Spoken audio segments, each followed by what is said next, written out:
13. I mean, it's looking like it is the biggest, most competitive class. We're racing against some good teams. I know we have a solid team. You know, we're looking to win.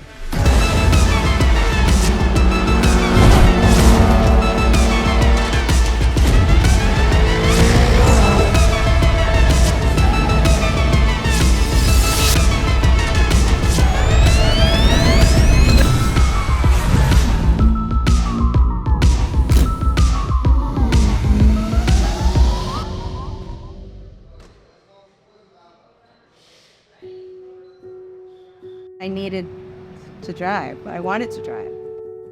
So I'm Elizabeth Jolly, and I'm new to racing. So last year I had my novice permit. I did 3 races with SCCA. Emailed Nick, talked a little bit about coaching with him. And I said I'd like a woman. I'd like to drive with women in a team. I always love new race series and more endurance racing. 2 weeks ago, Elizabeth reached out to me, the owner of the car.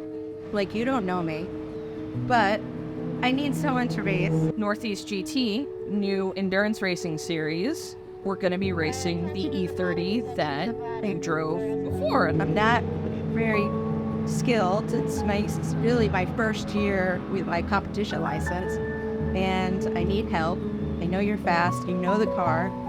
Do you want to come for free racing? I went, endurance racing? Say less. We need a drill. Yeah, I'm sure. 2 there, 2 here, okay. So we're attaching 100 pounds of ballast so we can meet our class requirements. We need to secure the ballast so we don't have weights flying around. Nick got me in touch with Liz, and she also has a lot of experience. I am, I think, the newest member of this team. My background is that I've been doing performance driving and instructing performance driving for combination, like maybe 15 years now. I always felt it's been a little bit weird to be a performance driving instructor and not have actually done wheel-to-wheel racing. I mean, I've done time trialing, I've done other things, but I'd never done this. And there was like this little part of me that's like, this is hypocrisy. This is like, you know, training for the marathon but never actually doing it. Foot off the clutch! Get! Oh, so close. Close. No brake. Good. I need to prove that I can do what I've spent literally hours and hours, thousands upon hours of coaching other people how to do in this environment. And plus, I love playing in traffic. So now we are Liz Cute. But like, great, 2 girls that know more than me. So this is good. I'll learn from them. So I'm Peter McFarland, run McFarland Motorsport. We used to be a full-time race prep shop. It's now just a race team. My brother and I have this S2000. We've been racing and always been a great car for us. So the drivers we have here with us this weekend, it's myself, my friend Sash Diaz, and then my other friend Dan Baldwin. Yeah, my name's Dan Baldwin. Just like since I was a little kid, I've always been, you know, a motorhead. Yeah, my name is Sash. I've been racing cars at this point for definitely 25 years at least. I always wanted to do it as a kid. My dad used to race. I think Dan is getting ready to go in a few minutes. Yeah? Yeah, we're just on time. Yeah. Okay.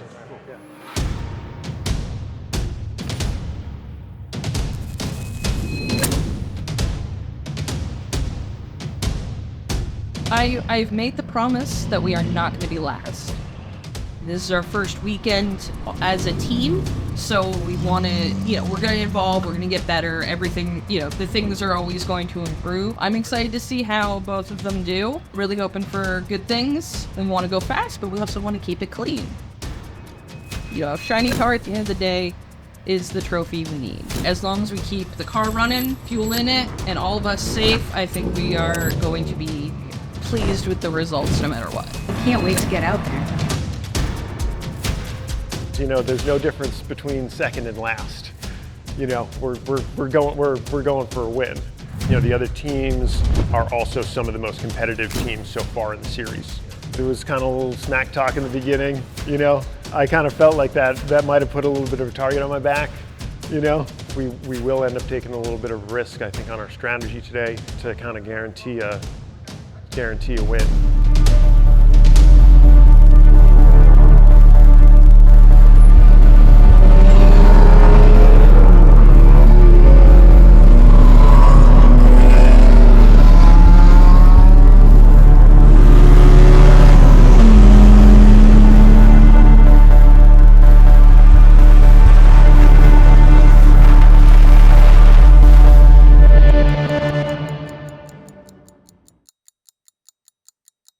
One of the big challenges for newer drivers is, you know, you're only used to 20-minute sessions, 30-minute sessions.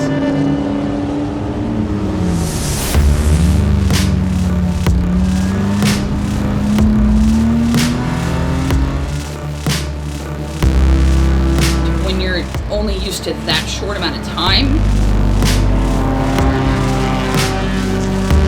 doing an hour stint feels like forever.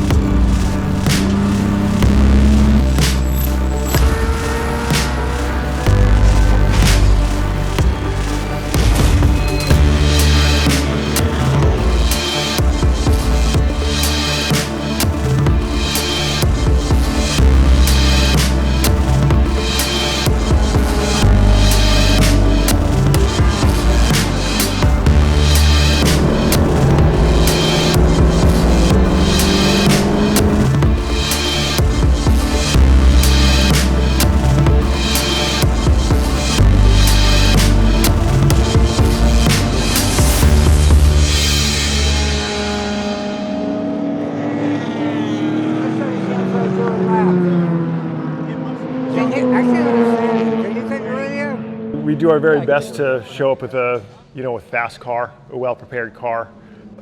Where we kind of got tripped up yesterday was a little bit of pit strategy. There he is, so it's a minute and 20. It's coming in.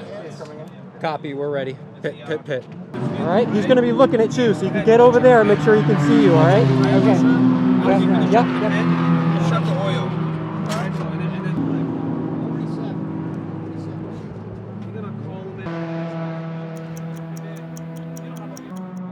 He went to reserve a couple of laps ago, so it looks like it's having a little bit of a pickup issue.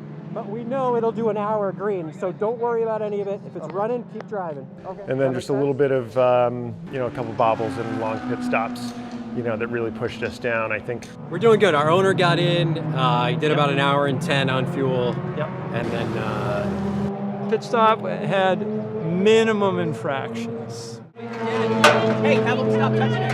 Hey, take that off. Don't touch. Close the door.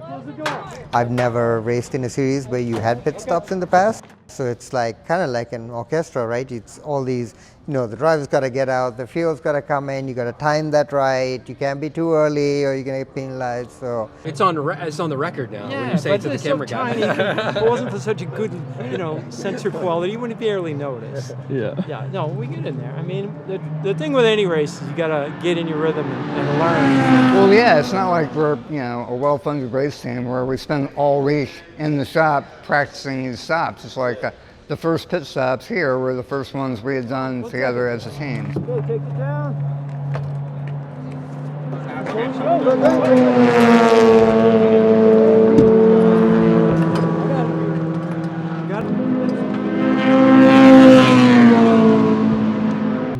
And I think it's something that, you just have to practice and work at it and get more familiar with it. Car's running well still. Our number 2 guy's running good times, so that's the biggest indicator. Is the car taking him where he wants to be when he wants to be there. Sash hasn't driven a race like this in a little while. Yeah. So this is, and our third driver is kind of the same boat, a little new to this atmosphere. A lot of time on the track. Yeah, but long-time capable drivers, but this format and all the orchestration with it, a little bit different. It puts a little more stress on it.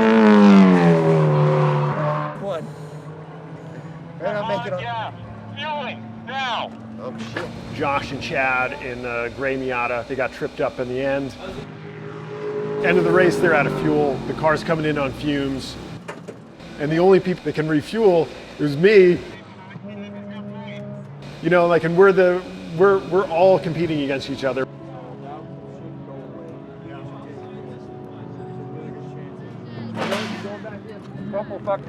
What? You're going back in.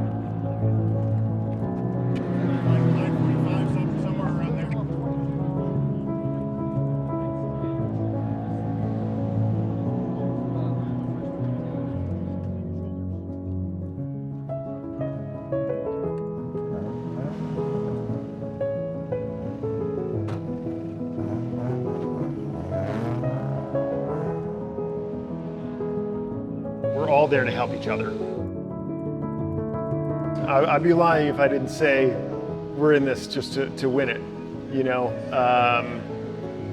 But we did what we could to try to get them back out on track. Kiddo, what's going on? Guess what? We won today. You did? Yeah. Actually? Actually won. Wasn't 52nd like last weekend or 25th like last weekend. We won today. What do you think? First place. What do you think? But anyway, it was fun. Good job. Good work. Bringing it home. Holy cow. I'll give you a call in a little bit, sweetie. I love you. Okay, love you. Bye. Bye. So before we get to the overall winner, I do just want to mention there was a pretty sick battle for the podium today. Second and third place, they finished within 0.4 of a second of each other. That was team getting third place, number 1, the McParland Motorsport S2000, and then in second place, Bala Racing 204 with a battle all the way to the line for a photo finish.